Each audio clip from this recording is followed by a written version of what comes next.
जून से चल रहे इजराइल ईरान जंग में अब अमेरिका साफ तौर पर मैदान में उतर चुका है। अमेरिका ने ईरान में 3 परमाणु ठिकानों पर हमला कर दिया।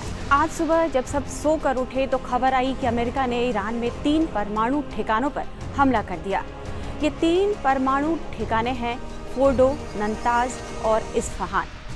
हमला भारतीय समयानुसार रविवार की सुबह 4:30 बजे हुआ है। अमेरिकी राष्ट्रपति डोनाल्ड ट्रंप ने पहले social media platform truth social पर इसकी जानकारी दी और ईरान पर हमले के 3 घंटे बाद उन्होंने देश को संबोधित किया। इस दौरान डोनाल्ड ट्रंप ने कहा कि ईरान की अहम न्यूक्लियर साइट्स पूरी तरह से तबाह कर दी गई है।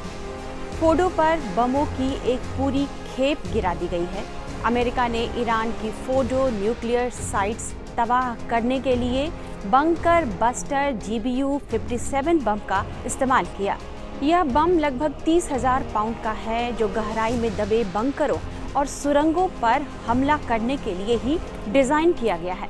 इसके बारे में कहा जाता है कि इसमें धरती के अंदर करीब 60 मीटर घुसने के बाद धमाका होता है और टारगेट पूरी तरह खत्म हो जाता है। अभी तक की रिपोर्ट में 6 बंकर बस्टर बम गिराने की जानकारी सामने आई है। अमेरिका ने ईरान के जिन 3 न्यूक्लियर ठिकानों फोर्डो, नतांज और इस्फहान पर हमला किया है, आइए समझते हैं कि अमेरिका ने इन तीनों ही परमाणु ठिकानों पर हमला क्यों किया और आखिरकार ये ईरान के लिए इतने अहम क्यों हैं। पहले बात करते हैं फोर्डो की। यह ईरान का अति गोपनीय इनरिचमेंट प्लांट है, जो नतांज के बाद ईरान का दूसरा बड़ा यूरेनियम प्यूरिफिकेशन प्लांट है। फोर्डो फ्यूल इनरिचमेंट प्लांट को शहीद अली मोहम्मदी न्यूक्लियर फैसिलिटी के नाम से भी जाना जाता है। ईरान ने फोर्डो प्लांट को मानो एक अभेद्य किले में तब्दील कर रखा था। इस प्लांट को तबाह करने का मतलब था कि किसी पहाड़ को हिला कर रख देना, जो अमेरिका ने कर दिखाया है। यह पहाड़ों के नीचे स्थित यूरेनियम संवर्धन केंद्र है। ईरान की एक पहाड़ी में लगभग 90 मीटर गहराई में यह मौजूद है। यहाँ तक पहुँचने के लिए 5 सुरंगों को काटकर गहराई में बंकर नुमा सुविधाएं बनाई गई हैं। इसका कंट्रोल ईरानी परमाणु ऊर्जा संगठन के पास है। ईरान को हमेशा डर था कि अमेरिका या इजराइल इस जगह को निशाना बना सकते हैं, इसलिए ईरान ने प्लांट के करीब रूसी S-30 air defence system install कर रखा था। इसकी बनावट और रणनीतिक लोकेशन ऐसी है कि कोई भी देश इसे हवाई हमले से आसानी से तबाह नहीं कर सकता था। लंबे समय से ये माना जा रहा था कि अमेरिका को इस सुविधा को नष्ट करने के लिए विशेष बंकर वाले बमों का उपयोग करने की जरूरत हो सकती है। ऐसा अमेरिका ने कर दिखाया। सिर्फ अमेरिकी GBU-57 बंकर बस्टर और B-2 स्टेल्थ विमान ही इसे नुकसान पहुंचाने में सक्षम हैं। हालांकि मीडिया रिपोर्ट्स में बताया जाता है कि असल जानकारी 2018 में तब सामने आई जब इजराइल ने ईरान के परमाणु दस्तावेज चुरा लिए। 55,000 दस्तावेजों में फोर्डो की पूरी प्लानिंग का खुलासा हो गया था। इन दस्तावेजों में यह सब दर्ज था कि इसकी योजना क्या है, इसका पूरा ब्लूप्रिंट क्या है और इसका उद्देश्य क्या है। मीडिया रिपोर्ट्स के अनुसार इन दस्तावेजों में लिखा था कि इस संयंत्र में हथियार ग्रेड यूरेनियम का निर्माण किया जाएगा और हर साल कम से कम 2 परमाणु हथियार बनाए जा सकते हैं।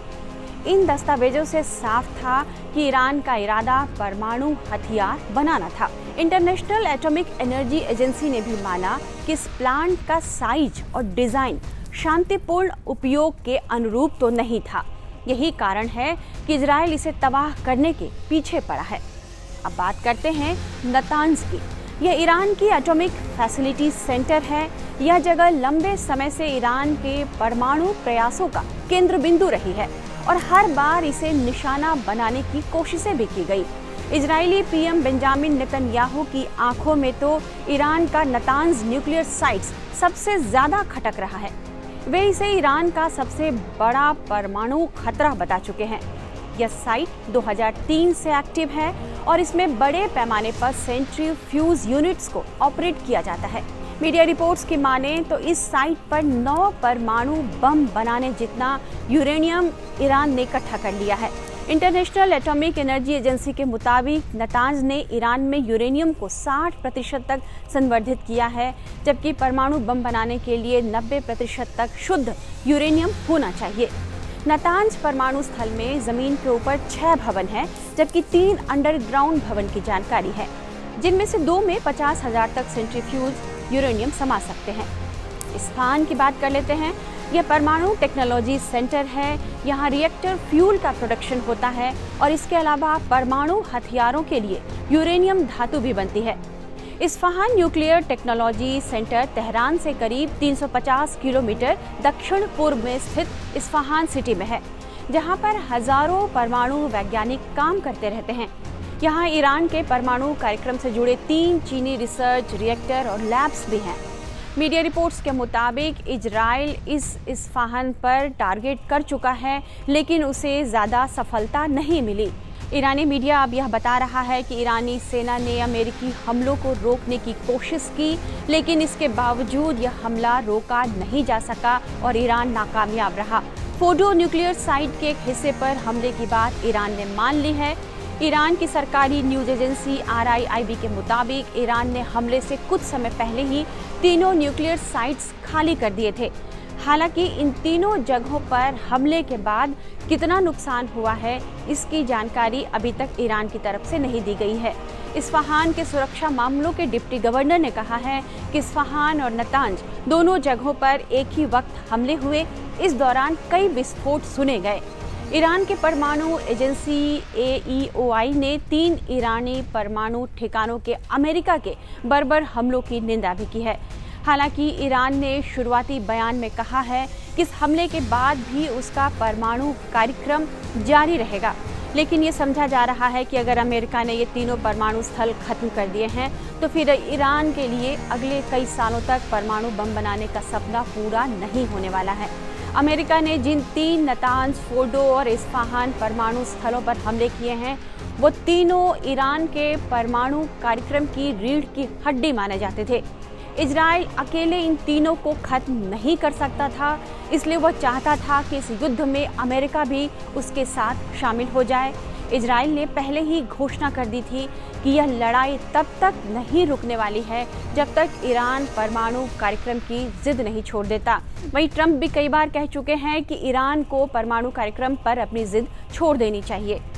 ईरान बातों से नहीं माना तो अमेरिका ने ताकत और अपने बलशाली बमों के बल पर उसके परमाणु कार्यक्रम की धज्जियां उड़ा दी है।